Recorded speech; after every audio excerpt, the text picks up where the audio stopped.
Hello, welcome to Harry Spear. If you love mysteries, then this is the channel for you. Let's get started. Van Helsing and the Curse of the Forgotten Dead. Shadows of Whitby. The sea churned with restless waves as the wind howled across the cliffs, scattering droplets of salty mist into the night air. Professor Abraham Van Helsing stepped off the train and into the dense fog that clung to the station like a ghostly veil. His leather suitcase, heavy with books and instruments of his trade, was gripped firmly in his hand. His coat, lined with wool to guard against the chill, did little to stop the cold tendrils of the night from seeping into his bones. Whitby, the town of whispers, mysteries, and shadows, stood before him, illuminated by the dim glow of gas lamps lining the cobblestone streets. Van Helsing had not been here since that fateful summer, when the shadow of Count Dracula had loomed over them all, casting its curse upon Lucy Westenra and nearly destroying Mina Harker. The memories returned like fragments of a nightmare, but he had no time to dwell on them. The letter from Mina was folded neatly in his breast pocket, its inked words urging him forward. Professor Van Helsing, strange things are happening again. I fear the shadows of the past are not done with us. The scent of brine filled the air as Van Helsing made his way through the winding streets. The town was unusually quiet, save for the occasional distant cry of a gull and the rhythmic crash of waves against the rocks below. The fog shifted around him, curling like spectral fingers, making it difficult to see more than a few paces ahead. He knew these streets well enough, but tonight they seemed unfamiliar, transformed by the oppressive atmosphere.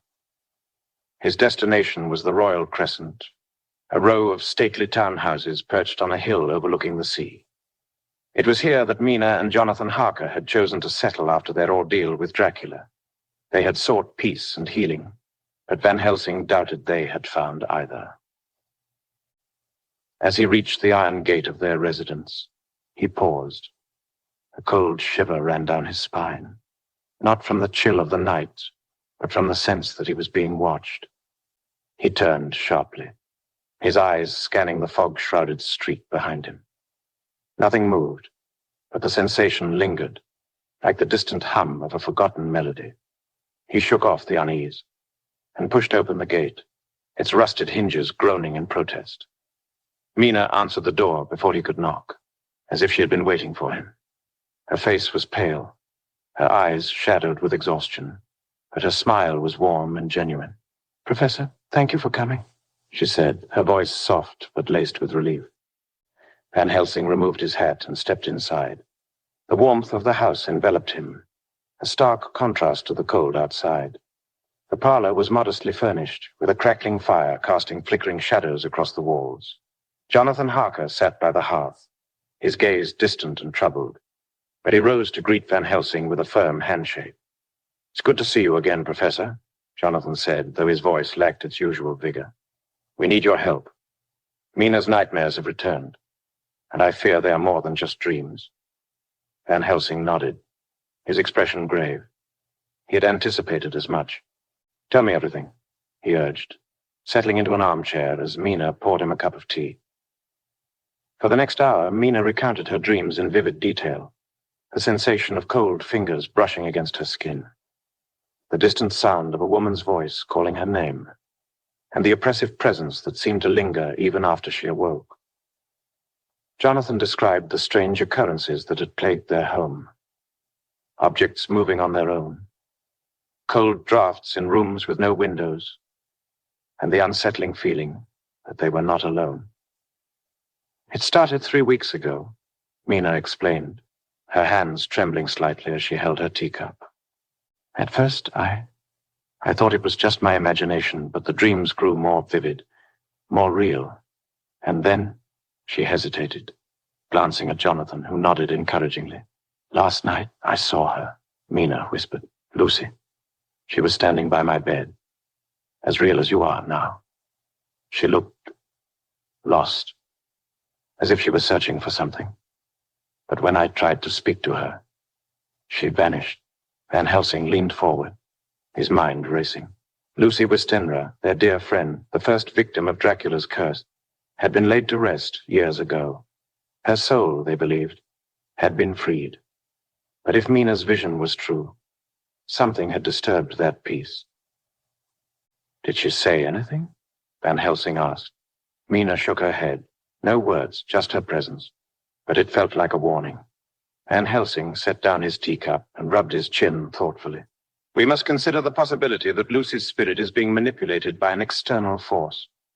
Spirits of the dead do not return without reason. I fear there is more to this than mere haunting. But who would do such a thing? Jonathan asked, his voice tight with anger. And why? Van Helsing stood and paced the room, his gaze fixed on the floor as he pieced together the fragments of the puzzle. There are many who dabble in the dark arts, seeking to control forces beyond their understanding. Necromancers, occultists, those who wish to harness the power of the dead for their own gain. If Lucy's soul has not found rest, it may be because someone is preventing it. The thought sent a chill through the room. Mina wrapped her shawl tighter around her shoulders, her eyes glistening with unshed tears. What can we do, Professor? How do we stop this? Van Helsing placed a reassuring hand on her shoulder. First, we must confirm the nature of this disturbance. I will investigate the Abbey at dawn, for it is there that Lucy's connection to this town is strongest. If there is any lingering presence, I will find it. But you must both remain vigilant. Do not trust what you see in the dark, and do not invite any presence into your home, no matter how familiar it may seem. Jonathan nodded, his jaw set with determination. We'll do whatever it takes. Van Helsing retrieved a small vial from his bag and handed it to Mina. This is holy water. Keep it by your bedside and use it if you feel threatened. It may provide temporary protection. As the fire crackled and the wind howled outside, the three of them sat in silence, the weight of their shared past pressing down upon them. The shadows in the room seemed to deepen, as if the house itself was aware of the looming threat. When Van Helsing finally retired to the guest room prepared for him, he lay awake for hours, listening to the distant crash of waves and the creaking of the old house. His mind churned with possibilities, but one thought stood out above the rest. If Lucy's spirit had returned, it meant their battle was far from over. As the first light of dawn crept through the window, Van Helsing rose and dressed. He slipped out of the house, the fog still thick and the streets empty. With each step toward the Abbey, he felt the weight of unseen eyes upon him, as if the town itself held its breath, waiting for what was to come. The ruins of Whitby Abbey loomed ahead, its jagged silhouette cutting through the mist. Van Helsing approached cautiously, the cold stone walls whispering forgotten secrets. He placed a hand on the ancient gate, and as he did, a chill unlike any other gripped his heart. Something was here, something old, something waiting, and it was just the beginning. Mina's secret. The warm glow of the morning sun filtered through the lace curtains of the Harker residence, casting delicate patterns across the walls. But the warmth was deceptive, for a palpable tension hung in the air. Mina Harker sat in her favorite chair by the window, a blanket draped over her shoulders, though she seemed to draw little comfort from it. Her hands trembled as she held a cup of tea, the porcelain clinking softly against the saucer with each movement. Van Helsing sat across from her, his gaze steady and compassionate, though his mind churned with concern. "Tell me, Mina," he said gently, breaking the silence. "How long have you been suffering like this?" Mina's eyes met his, dark circles shadowing her once radiant face. "Began gradually," she whispered. "At first it was only in dreams. I would wake up gasping, unable to remember what had frightened me. But as the days passed, the dreams became clearer, and I began to see her." "Lucy?" Van Helsing asked, though he already knew the answer. Mina nodded, tears glistening in her eyes. "She stands at the foot of my bed, just as she used to when we were girls, whispering secrets in the dark. But now her presence feels different. She looks so pale, her eyes distant, and her voice, Mina's breath hitched. Her voice is filled with sorrow, as if she's pleading for something I cannot understand. Jonathan Harker entered the room, his footsteps heavy with worry. He placed a reassuring hand on Mina's shoulder, and then turned to Van Helsing. I've done everything I can to help her, but nothing works. We tried herbs, prayers, even removing anything that might remind her of Lucy. Still, the visions persist. Van Helsing leaned forward, his fingers steepled beneath his chin. Tell me about these dreams in more detail. Does Lucy say anything specific? Mina shook her head. Not at first, but recently she's been repeating the same phrase, return to me. It's as if she's calling me to her. Van Helsing's brows furrowed. And do you feel compelled to answer this call? Mina hesitated, her fingers tightening around her cup. Sometimes, yes. I wake up in the middle of the night, standing at the window, as if I were about to leave the house. Jonathan has had to stop me twice. Jonathan's grip on the back of the chair whitened his knuckles. Last night, I found her with the front door open. She was barefoot and half asleep, whispering Lucy's name. A heavy silence fell over the room. Van Helsing's mind raced, sifting through everything he knew about spiritual visitations, dreams, and spectral manipulation. Lucy's spirit should have been at rest, freed when they had driven the stake through her heart and performed the final rites. Yet here she was, haunting Mina, as if death itself had not been enough to sever their connection. This is no ordinary haunting, Van Helsing finally said. There is a force at work here, one that seeks to exploit Mina's vulnerability. Lucy's image may be a lure, a means to draw you into a trap. But why me? What do they want from me? Mina's voice quivered, her fingers trembling. Van Helsing leaned forward and placed a hand over hers. Because you are strong, Mina. But even the strong can be targeted by those who understand the heart's weaknesses. We must protect you, but we must also uncover the truth. Tell me, has anything else strange occurred besides the dreams? Mina hesitated, her gaze flickering to Jonathan. He nodded, silently encouraging her. Yes, she admitted. During the day, I often feel as though I'm being watched. Sometimes when I walk by the window, I see a figure standing in the distance, near the cliffs. It's always just for a moment, and then it vanishes. Van Helsing's eyes narrowed. A figure. Can you describe it? It's cloaked, and I cannot see its face, Mina replied. But there is something familiar about it. Something that makes my heart race with fear and recognition. Have you checked for footprints or signs of intrusion around the house? Van Helsing asked Jonathan. I've searched the grounds, but there's nothing. No footprints, no broken branches. It's as if whoever or whatever is watching us leaves no trace. Van Helsing exhaled deeply, leaning back in his chair. Then we are dealing with something beyond the physical world, something that can cross the boundaries between life and death. This confirms my suspicion. Someone is trying to reawaken Lucy's spirit, not as she was, but as a tool for their own dark purposes. Mina's hands trembled, and she set her teacup down before it could spill. How do we fight something like this, Professor? I feel like I'm losing my grip on reality.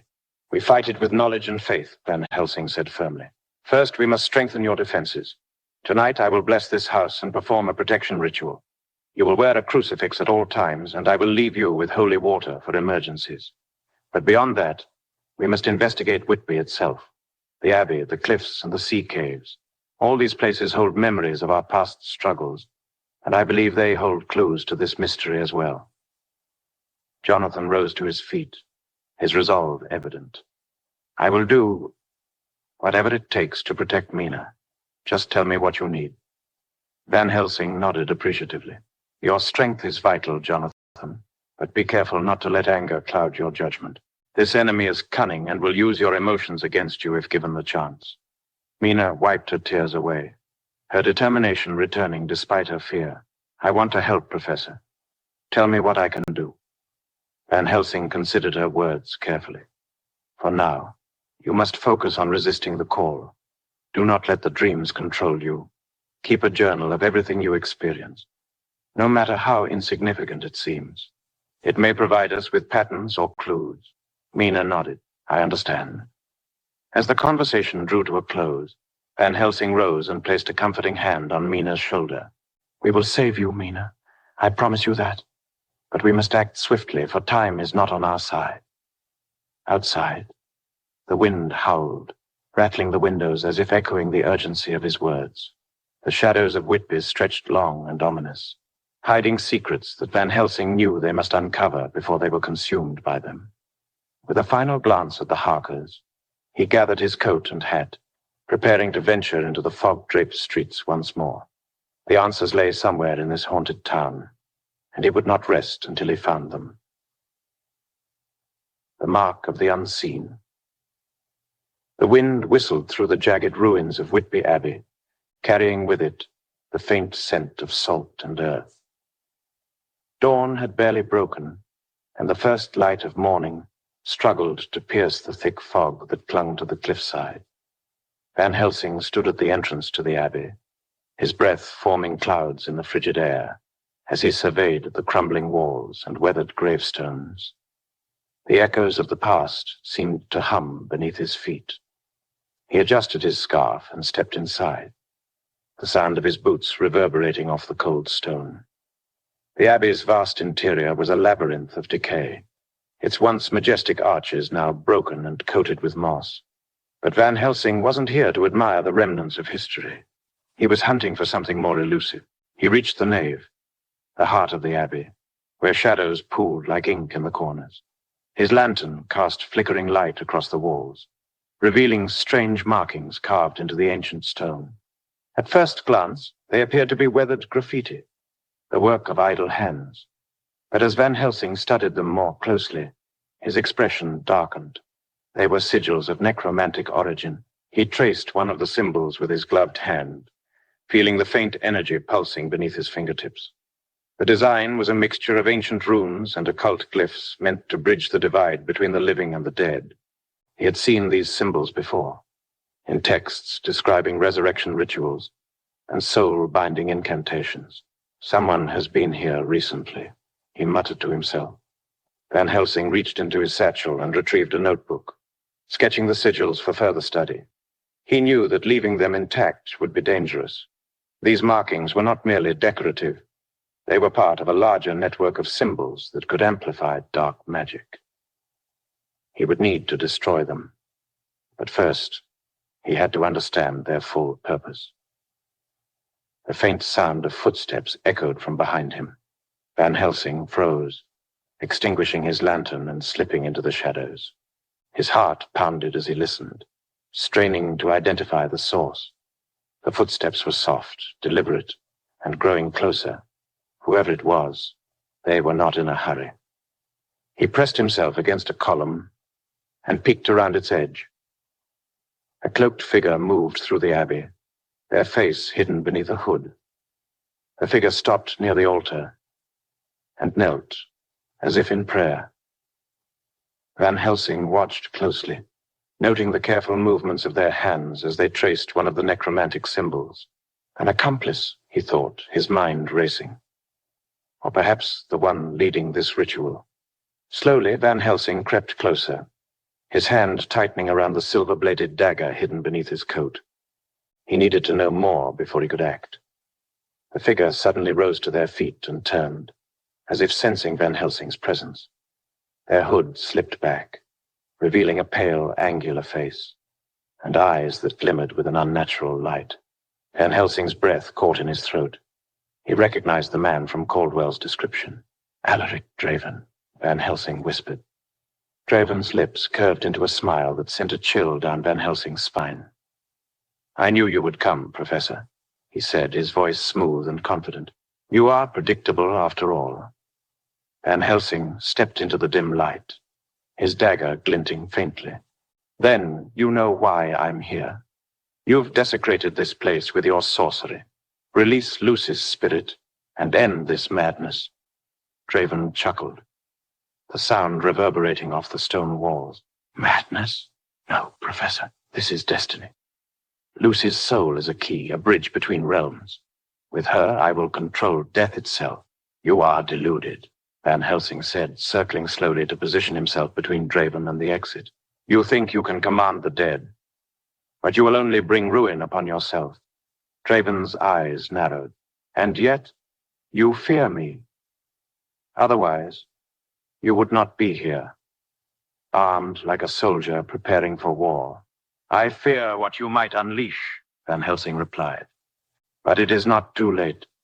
Cease your ritual, and perhaps you can still save your soul. Draven laughed again, this time louder. Save my soul. My dear professor, I have no need of salvation. My path is set, and soon you will see the truth. He raised his hand, and the air around him shimmered with dark energy. Van Helsing reacted swiftly, flinging a vial of holy water at Draven's feet. The liquid splashed across the sigils on the floor, sizzling as it disrupted the flow of magic. Draven hissed in pain, staggering back as the energy flickered and died. You're clever, but not clever enough, Draven growled. He gestured toward one of the side corridors, and from the shadows emerged two ghouls, emaciated, gray-skinned creatures with hollow eyes and jagged teeth. They moved with jerky, unnatural motions, like marionettes controlled by invisible strings. Van Helsing's grip on his dagger tightened. You rely on the dead to do your bidding, because you know you cannot face me alone, Draven sneered. Perhaps, but they will be enough to slow you down. The ghouls lunged, their claws swiping at Van Helsing with deadly intent. He sidestepped the first attack and drove his dagger into the chest of the nearest ghoul, the silver blade cutting through decaying flesh. The creature let out a guttural cry before collapsing into a heap. The second ghoul circled him, its mouth open in a soundless snarl. Van Helsing threw another vial of holy water, striking the creature directly. It writhed and convulsed as the blessed liquid burned through its body, reducing it to ash. Draven used the distraction to retreat deeper into the abbey, disappearing down a winding staircase that led to the catacombs below. Van Helsing hesitated only for a moment before giving chase. The air grew colder as he descended, the light from his lantern casting long shadows on the damp walls. He could hear Draven's footsteps echoing ahead of him, but the twisting corridors made it difficult to judge the distance. As he reached the bottom of the stairs, he found himself in a vast underground chamber filled with crypts and burial alcoves. At the center of the chamber, Draven stood before an open sarcophagus, chanting in the ancient language that Van Helsing had come to dread. The symbols carved into the stone glowed faintly, feeding off the energy of the ritual. Van Helsing knew he had only moments to act. He drew his dagger and charged, but Draven was ready. With a wave of his hand, he unleashed a blast of dark energy that sent Van Helsing crashing into the wall. Pain shot through his body, but Van Helsing forced himself to his feet. He could see the strain on Draven's face. The necromancer's power was waning, but not quickly enough. Summoning his last reserves of strength, Van Helsing hurled the remaining vial of holy water directly at the sarcophagus. The glass shattered on impact, and the holy water drenched the glowing symbols, extinguishing their light. Draven let out a scream of rage as the magic unraveled, and the chamber shook violently. The crypt walls cracked, and dust rained down from the ceiling. You've ruined everything, Draven howled, but Van Helsing was already moving. He drove the silver dagger into Draven's chest, twisting it as the necromancer gasped and fell to the ground. The chamber continued to collapse, but Van Helsing knew the battle was won. Draven's connection to the ritual had been severed, and Lucy's spirit was free. As he made his way back up the winding staircase, the echoes of Draven's final scream faded into silence. The sun was rising over Whitby, casting golden light over the cliffs and washing away the remnants of the night's terror. But Van Helsing knew this victory, though significant, was just one battle in an ongoing war against the forces of darkness, the siren's song. The sea breeze swept through the narrow cove, carrying the scent of salt and damp earth. The cliffs of Whitby rose high above the crashing waves, casting long shadows over the shoreline. Van Helsing and Jonathan Harker made their way carefully down the uneven path, their lanterns swaying with each step. Behind them, the moon hung low on the horizon, its silver light reflecting off the turbulent water. "Are you sure this is the right place, Professor?" Jonathan asked, his voice barely audible over the roar of the sea. Van Helsing nodded, his gaze fixed on the narrow cave opening ahead. Yes, this cove has long been a place of superstition and tragedy. The legends of Whitby speak of a drowned woman who sings to lure men to their doom. The siren's song, they call it. But tonight, I fear, we face something far worse. Jonathan tightened his grip on the lantern. Worse than a siren? Worse, because this song is not the work of myth or legend, Van Helsing replied grimly. It is the work of dark magic, designed to exploit memories and desires. As they reached the entrance to the cave, a gust of wind howled through the narrow passage, sending a chill down their spines. Van Helsing raised the lantern, casting light on the jagged rocks and glistening walls. Water dripped from the ceiling, creating a rhythmic patter that echoed through the chamber. They stepped inside, their footsteps muffled by the damp ground. The air grew colder, and the sound of the waves faded into the distance, replaced by something far more haunting. A woman's voice, soft and melodic, singing a lullaby that seemed to resonate within their very bones. Jonathan stopped abruptly. Do you hear that? Van Helsing nodded, his eyes narrowing. Yes, the siren's song. The melody was beautiful and sorrowful, each note laced with longing and pain. It pulled at their senses, tempting them to follow its source, held by an unseen force. Van Helsing grabbed his arm, pulling him back. She is not real, Van Helsing hissed. She is a construct, a puppet created to exploit your grief. Remember that. Jonathan shook his head, tears streaming down his face. But she looks so real. She sounds like her. That is the power of the siren's song, Van Helsing replied. It preys on what you desire most. But if you give in, you will be lost. The figure took a step closer, her bare feet making no sound against the stone floor. Jonathan, please, she pleaded. I'm trapped. Free me, and we can be together again. Jonathan's breath hitched, and Van Helsing knew he had to act quickly. He pulled a vial of holy water from his satchel and uncorked it, flinging the liquid toward the figure. The water splashed across her gown, sizzling as it made contact. She let out a piercing scream, her form flickering like a distorted reflection on the surface of a pond. No, she cried, her voice shifting from sorrowful to enraged. Her eyes darkened, and her once beautiful face contorted into something monstrous. Van Helsing held up the crucifix, advancing on the creature. In the name of God, I banish you, he declared, his voice echoing through the chamber. The figure shrieked, her form dissolving into tendrils of mist that writhed and hissed before vanishing into the air. The song ceased, leaving behind a deafening silence. Jonathan collapsed to his knees, his shoulders shaking as he sobbed. Van Helsing knelt beside him, placing a comforting hand on his back. It is over, Van Helsing said softly. She is gone. Jonathan wiped his tears away, his breathing ragged. I almost believed it was her. That is the danger of this magic, Van Helsing replied. It knows your heart and twists it against you, but you were strong enough to resist. Jonathan nodded, though the pain in his eyes remained. We need to find Mina. She's in danger too. Van Helsing helped him to his feet, and together they made their way out of the cave. The fresh air hit them like a blessing, washing away the remnants of the siren's song. As they climbed the path back toward the cliffs, Van Helsing's mind raced with thoughts of what lay ahead. The siren had been a diversion, a trap designed to weaken their resolve. But he knew the true battle awaited them elsewhere, in the depths of the crypt, where Alaric Draven was preparing the final stage of his ritual. Van Helsing glanced at Jonathan, whose determination had returned, despite the tears still glistening on his cheeks. Come, he said. We have no time to waste. Mina's life depends on us. Jonathan nodded, and together they disappeared into the night, the cliffs of Whitby looming behind them like silent sentinels watching over the fate of those who dared to confront the darkness. The Forbidden Grimoire. The morning sun struggled to penetrate the dense clouds hanging low over the moors, casting a dim and diffused light on the landscape. The small stone cottage of Dr. Ephraim Caldwell sat hidden among rolling hills, its ivy-covered walls blending into the earthy surroundings.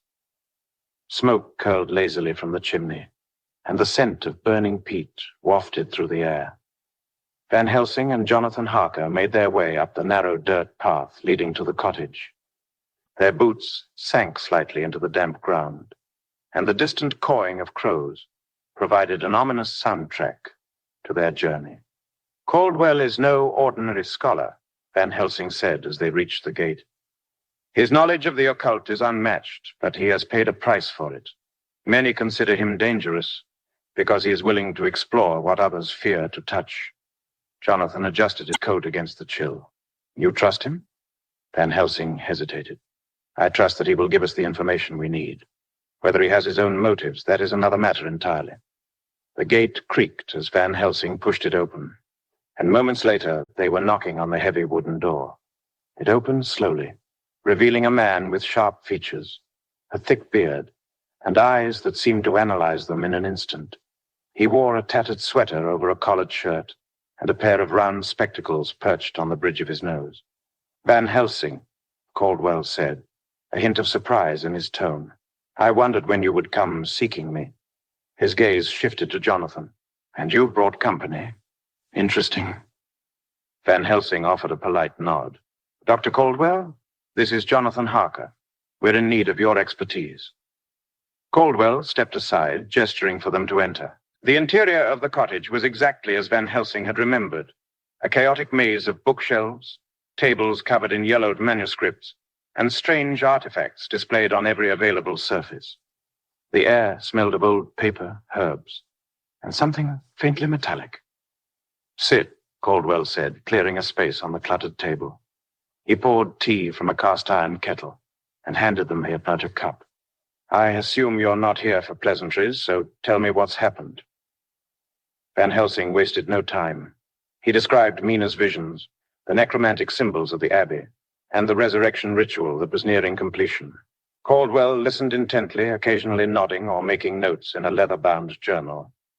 Resurrection rites are rare, but not unheard of, Caldwell said when Van Helsing finished. However, to bind a soul like Lucy Westenra's requires something more sophisticated than the common spells used by amateur necromancers. Whoever is behind this is well versed in the darker arts. We believe Alaric Draven is the one performing the ritual, Van Helsing said. He's using Mina's connection to Lucy to strengthen the binding. If he succeeds, Mina's life will be forfeit. Caldwell leaned back in his chair, tapping a finger against his chin. Then you have little time.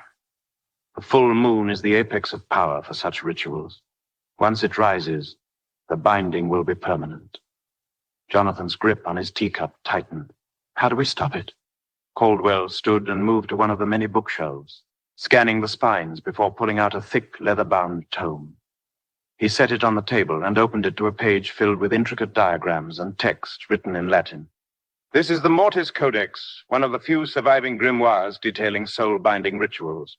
According to this, there are 3 key components Draven must have to complete the ritual: an object of personal significance to the deceased, a conduit through which the soul can be anchored, Mina in this case, and a final offering to seal the bond. What kind of offering? Van Helsing asked. A life force, Caldwell replied, his gaze meeting Van Helsing's. He will drain Mina's vitality until there is nothing left. That energy will serve as the final key to binding Lucy's spirit. Jonathan's face darkened. We're not going to let that happen. Then you must disrupt the ritual before it reaches its climax, Caldwell said, tracing a finger along the diagram. The sigils you described at the Abbey are part of a larger network. Draven has likely marked multiple locations to channel the energy he needs. You must destroy those sigils before the final ceremony begins. And the final location? Van Helsing asked. Caldwell flipped through several pages before stopping at a map of the Whitby coast. He pointed to a series of caves near the cliffs, the sea caves. Their natural connection to the tides and the underworld makes them the perfect place to complete the ritual. Draven will be there at moonrise. Van Helsing leaned back, considering the information. We'll destroy the remaining sigils today, then confront Draven in the caves. Caldwell closed the book and handed Van Helsing a small amulet inscribed with the protective runes. This will shield you from some of the darker energies Draven might unleash. It won't make you invincible, but it will buy you time. Van Helsing accepted the amulet and placed it around his neck. Thank you, Caldwell. Your help may have saved her life. Caldwell's expression softened, and for a moment the hardened scholar seemed almost human. I hope you succeed, Van Helsing. But be careful. Draven is dangerous, and he will not hesitate to use your fears against you. As they left the cottage, the wind picked up, rustling the long grasses of the moor. Van Helsing glanced at Jonathan, who was silent but resolute. Are you ready? Van Helsing asked. Jonathan nodded. I won't let Mina die, no matter what it takes. Van Helsing placed a reassuring hand on his shoulder. We'll save her, but we must be swift. The full moon waits for no man. With that, they set off toward the abbey, the weight of their mission pressing heavily on their shoulders. The wind howled behind them, as if the moors themselves were warning them of the darkness ahead. A pact with the dead. The night had descended over Whitby like a thick, suffocating blanket, the moon hidden behind swirling clouds. Inside the Harker residence, the glow of candlelight flickered against the walls, casting long shadows that danced as if alive. The air felt heavier than usual, as though the very house held its breath, waiting for what was to come. Van Helsing stood in the parlor, meticulously arranging items on the small table in front of him. A vial of holy water, a crucifix, and a bowl of consecrated salt. He whispered prayers under his breath, his voice steady despite the tension that gripped the room. Mina sat nearby, her hands clasped tightly in her lap. Her face was pale and dark shadows lingered beneath her eyes. Jonathan knelt beside her, holding her hands between his own, offering silent comfort. How are you feeling, Mina? Van Helsing asked without looking up. Weaker, she admitted, her voice barely above a whisper. The visions are stronger tonight. I can hear her calling me, louder than before. She closed her eyes and shuddered. It's as if she's in the room with me. Jonathan's grip tightened on her hands. You're not alone. We're here with you. Van Helsing finished his preparations and turned to face them. The connection between you and Lucy has deepened. Draven is accelerating the ritual, likely sensing that we are closing in on him. Tonight, I will perform a protection ritual that should shield you temporarily, but you must resist her call, Mina, no matter how real she feels. Remember that she is a lure. Mina nodded, though her breath hitched as tears welled in her eyes. I try, Professor, but it's getting harder. Van Helsing placed a reassuring hand on her shoulder. You are stronger than you think. We will fight this together. He began the ritual, sprinkling the consecrated salt in a circle around Mina and Jonathan. He chanted in Latin, invoking divine protection as the air in the room grew colder. The candles flickered wildly, their flames bending as if caught in an unseen wind. Shadows twisted along the walls, and a low, mournful wail seemed to echo from nowhere. Mina gasped, clutching her chest. She's here, she whispered, tears streaming down her face. Lucy's here. Jonathan moved to pull her closer, but Van Helsing raised a hand. Do not break the circle. He continued chanting, his voice rising to drown out the eerie sounds that filled the room. The pressure in the air intensified, as if the house itself were buckling under the weight of the dark forces invading it. Suddenly the temperature plummeted, and the windows rattled violently. Mina's eyes flew open, and she screamed as an apparition materialized before them. It was Lucy. Her form was ghostly but vivid, her pale skin luminescent in the dim light. Her long blonde hair cascaded down her shoulders, and her eyes shimmered with a mixture of sorrow and malice. She extended a hand toward Mina, her voice soft and melodic. Come to me, Mina. I miss you. Don't you miss me? Mina's breath came in short, panicked gasps as she struggled against the pull of the apparition. Jonathan, help me, she cried. Jonathan reached for her, but Van Helsing shouted, No, stay within the circle. He grabbed the crucifix and held it high. Lucy Westenra, you are not welcome here. Be gone. Lucy's face twisted into something monstrous, her mouth stretching wide in a silent scream. The room shook and the candles extinguished, plunging them into near darkness. Only the glow of Van Helsing's crucifix illuminated the room. "Release her," Van Helsing commanded, advancing toward the apparition. "By the power of God, I banish you." The ghost recoiled, its form flickering like a dying flame. It let out a final, ear-piercing wail before dissolving into mist that swirled and vanished. The house fell silent. Mina collapsed into Jonathan's arms, sobbing uncontrollably. Van Helsing knelt beside them, placing a comforting hand on her shoulder. "It is over for now," he said gently, "but we must act quickly. Draven knows we are weakening his hold, and he will not give up easily." Jonathan looked up, his face a mixture of fear and determination. "Where do we go next?" Van Helsing stood, his gaze hardening. "The sea caves.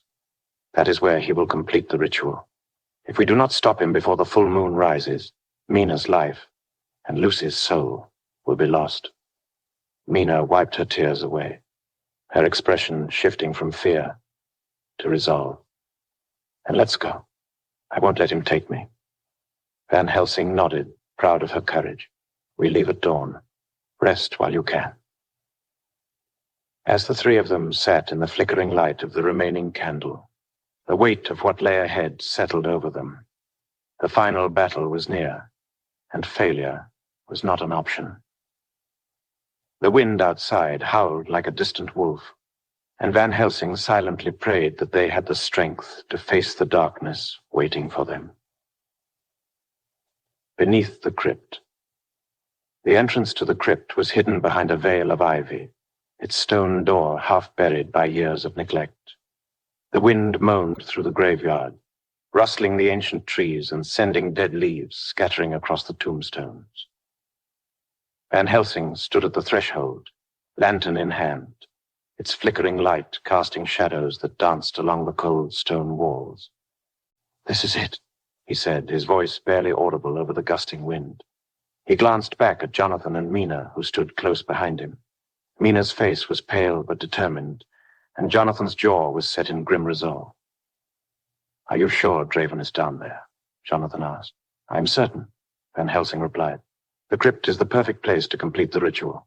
The dead are close, the energy of decay strong. Draven will not waste such an advantage." Jonathan took Mina's hand and squeezed it gently. "We're ready." Van Helsing nodded and pushed the door open. The hinges groaned in protest, and the scent of damp earth and decay wafted up from the darkness below. They descended the narrow staircase, the lantern's glow illuminating the moss-covered steps.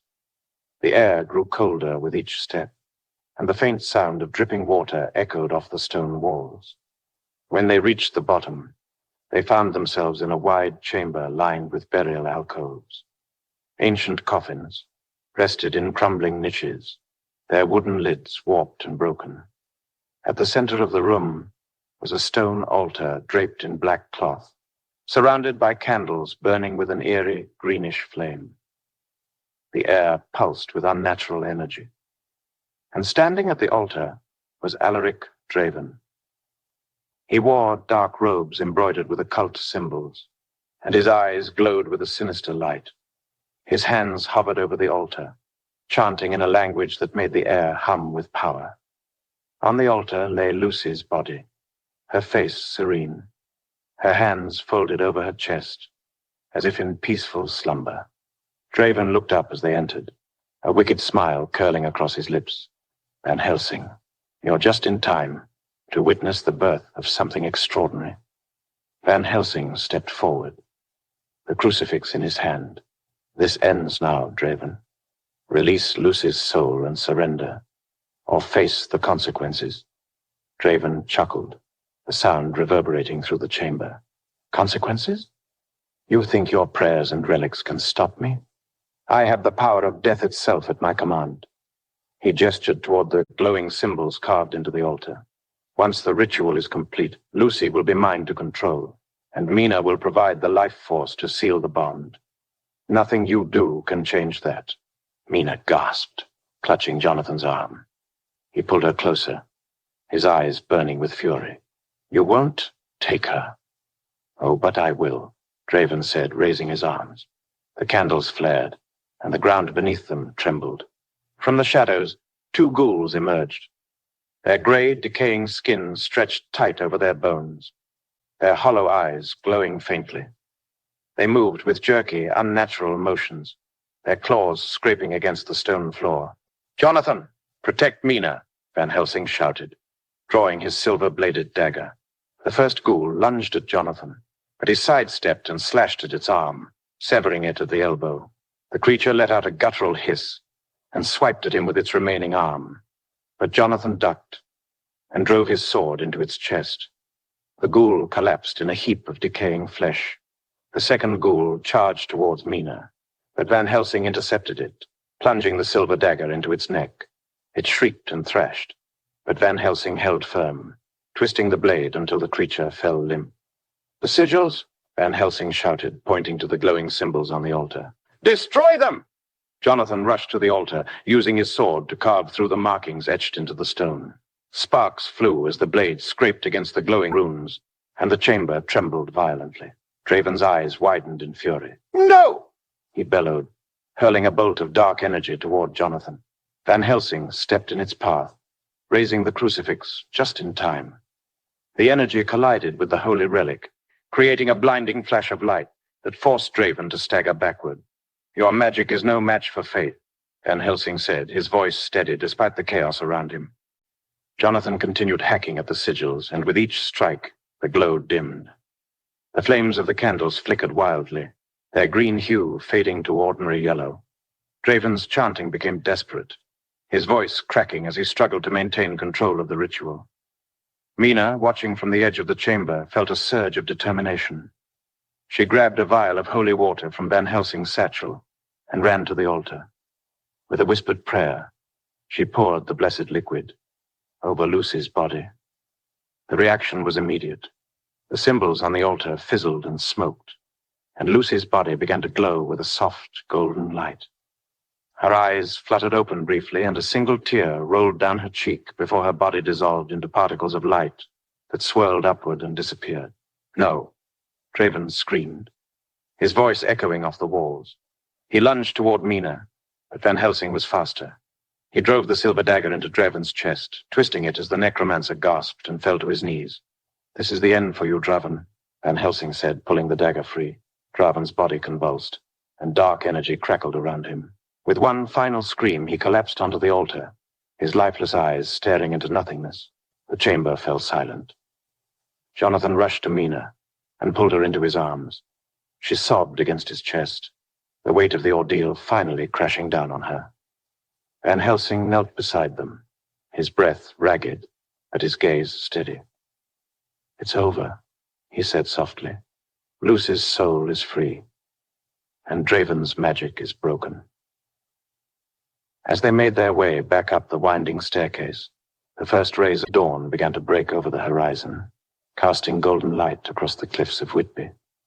The sea, once turbulent, now seemed calm, as if reflecting the peace they had fought so hard to restore.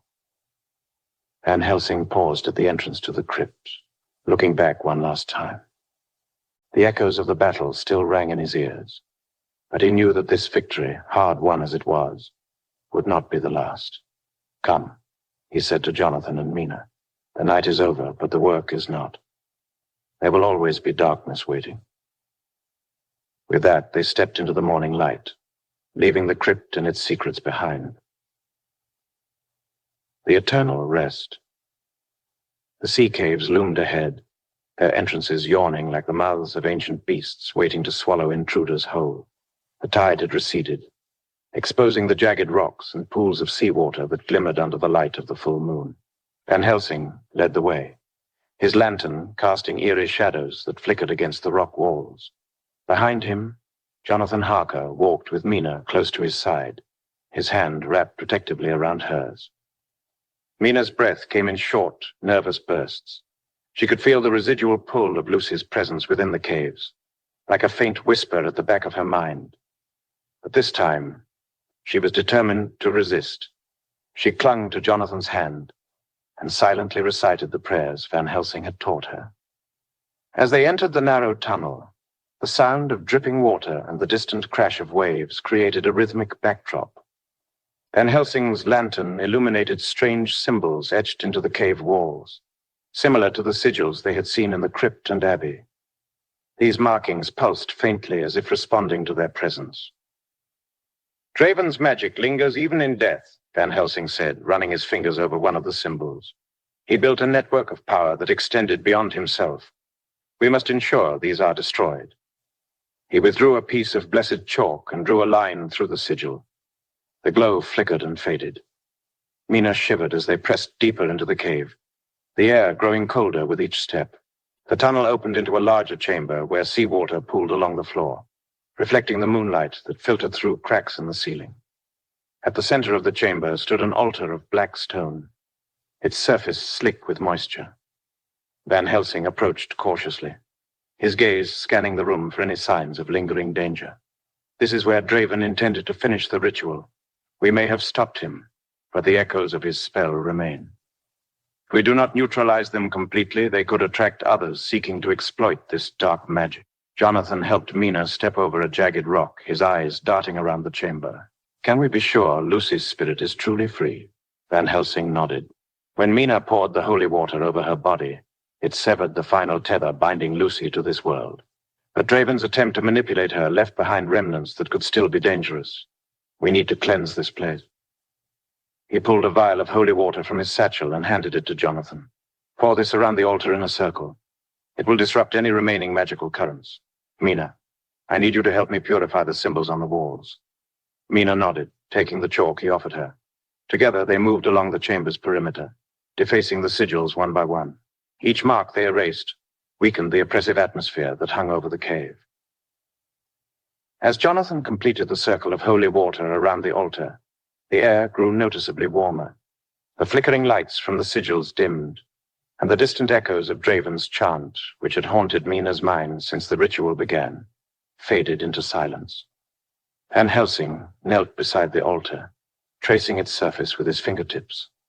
"This is the heart of the spell. If we destroy it, we will erase the last trace of Draven's influence." He withdrew his silver dagger and began carving a cross into the stone, chanting prayers in Latin as he worked. Mina stood beside Jonathan, her hands trembling slightly. She had faced so much darkness in such a short time, and now that it was nearly over, the weight of it all pressed down on her. Jonathan noticed her distress and pulled her into a comforting embrace. "It's over, Mina," he whispered. "We've won." She buried her face in his chest, drawing strength from his warmth. "I couldn't have done it without you." A sudden crack echoed through the chamber as Van Helsing's dagger broke through the stone. The altar split down the middle, releasing a rush of cold air that swept through the room like a final exhalation. The remaining sigils flickered and died, leaving the chamber bathed only in the natural glow of moonlight. Van Helsing stood, wiping sweat from his brow. "It is done. Draven's magic is no more." Jonathan exhaled, relief washing over him. "We should leave this place before the tide comes back in." Mina glanced around the chamber one last time, as if expecting Lucy's ghost to appear. But the air was still, and the oppressive weight that had haunted her for weeks was gone. She smiled faintly, feeling a sense of peace she hadn't known in years. As they made their way back through the tunnel, the sound of the sea grew louder, and the salty breeze became stronger. When they emerged into the open air, dawn was breaking over the horizon, casting golden light across the cliffs. The sea sparkled like a field of diamonds, its once violent waves now calm. Van Helsing paused at the edge of the cliff, gazing out over the ocean. "Lucy's spirit is at peace. She has finally found rest." Mina stepped beside him, her eyes glistening with tears. "Do you think she forgives me for not being able to save her before?" Van Helsing turned to her, his expression gentle. "Lucy loved you, Mina. She would never blame you for what happened. You gave her what she needed most, freedom." Jonathan wrapped his arm around Mina's shoulders, and she leaned into him, letting the warmth of the sunrise wash over her. "What now?" Jonathan asked. Van Helsing smiled faintly. "We go home. But remember, The fight against darkness is never truly over. There will always be those who seek to misuse the forces we do not fully understand. We must remain vigilant. Jonathan nodded. We'll be ready. As they made their way back toward town, the first rays of sunlight painted the sky in shades of pink and gold. The storm that had threatened to consume them had passed, and for the first time in what felt like an eternity, Mina breathed freely. Van Helsing walked slightly ahead, his thoughts already turning to what might await them next. But for now, he allowed himself a rare moment of satisfaction. They had fought the darkness, and won. For Mina, for Lucy, and for the promise of a future free from shadows. As the cliffs of Whitby faded behind them, the waves lapped gently against the shore, whispering secrets that would remain buried, at least for a while.